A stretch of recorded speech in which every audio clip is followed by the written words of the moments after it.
Okay, so this is zucchini. I'm going to be making baby food out of this. Now, I am going to do something different than what all the recipes I've seen do. They usually say to steam. I am actually going to bake these because I just feel more comfortable with, you know, not having to add the water that's left over from the steamer to get the nutrients from these, because sometimes the water can go into that, or the nutrients can go into that water that you steam it in, and because I want to use breast milk to thin it out. So I'm going to bake these. I tried different ways. I did an experiment. I'll try to insert a picture. I did one where I took off all the skin, and I did one where I left the skin on. The end result, I really liked the one where I left the skin on because it didn't shrink as much, and it was a lot juicier. So I'm going to go ahead and leave everything on it. And what I'm going to do is just make slits throughout this.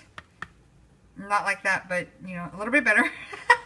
Make slits, then I'm going to stick it in the oven on 400 degrees until it is good enough where I can stick a fork through it and not have any kind of resistance at all.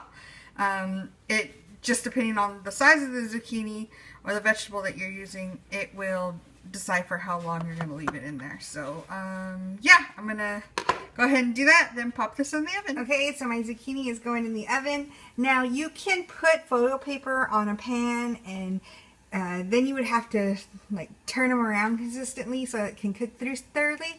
But I found with the sweet potatoes, if I put like a grate and then put that over a pan, they actually, I didn't have to come and, you know, constantly flip. I just had to, you know, it sort of cooks more evenly this way for me. So that's what I'm going to do until it is fork tender. Fork tender. Sorry, I can't talk right now. Okay, so here's the zucchini, and this is not a fork, but it's a knife, but I was able to stick it in there with no resistance whatsoever.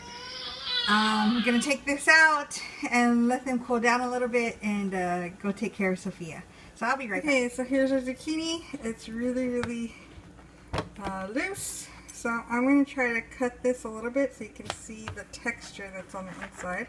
Of course, we're not going to use the top or the bottom. Cut that off. And I'm going to show you how the inside looks and how juicy it still is.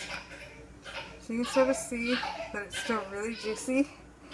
Okay, so skinning them was really, really hard. I was having a lot of difficulty, but since I'm using another step, I'm not too worried about getting all the skins off.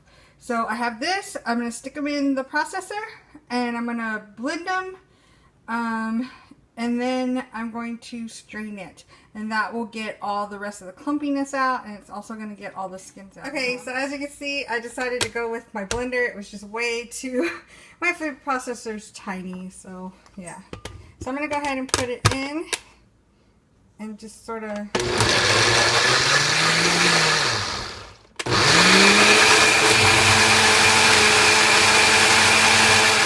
Okay, so you're probably wondering why I blended it first before adding any breast milk.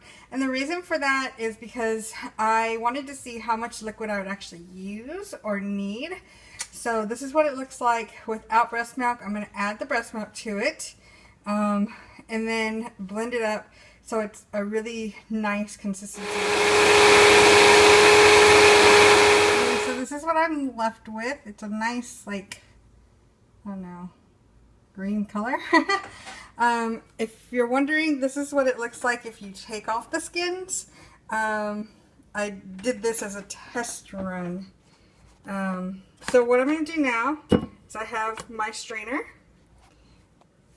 Let's see if I can do this without Sophia getting a hold of it. And I'm going to put my mixture right on top of that. Oh no. Okay, so this is what it looks like after I strained it. And the reason I strain it is because I want to make sure that all the lumps and stuff are out. and that it's at its finest. Sophia is just starting to eat, so I just don't want her to get any clumps or anything. So this is the consistency. I'm going to still let this cool down some more, and then I'm going to stick these, I'm going to separate them into portion sizes and stick them in the freezer. So I'll show you that portion in a little while. Okay, so I have a pan here that I lined with wax paper, and since I don't have any ice trays, this works perfectly for me. I just do this, and the consistency is good enough that it stays together. And all I do is, I'm using a tablespoon and a half as a portion size, and you know, if she wants more, I'll of course defrost more of these. So they're like zucchini cookies. But yeah, that's all I do. I flash freeze them, and then once they're frozen, I will put them in a Ziploc bag. They come off really, really easy. At least with the sweet potato they did. So I'm hoping that that trend keeps up. But yeah, if you have any questions, feel free to ask. If I get a chance, or if I remember, I'll try to get some video of Sophia trying zucchini for the first time. Alright, I'll talk to you later. Alright, so I'm recording this on my husband's iPad because my phone is about to die. But we have our zucchini here and our little test subject here who seems very interested in it. So let's get some on the spoon and see what she thinks.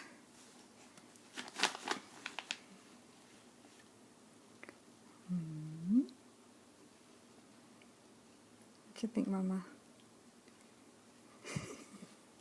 We're not quite sure.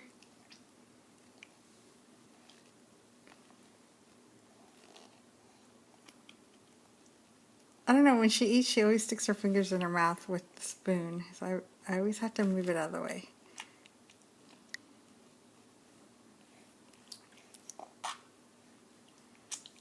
I think we have success.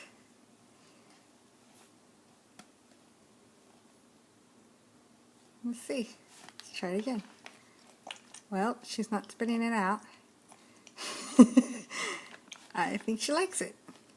So we have zucchini success. Yay! Yay, Sophia! And with that, we're going to go ahead and go. So bye-bye!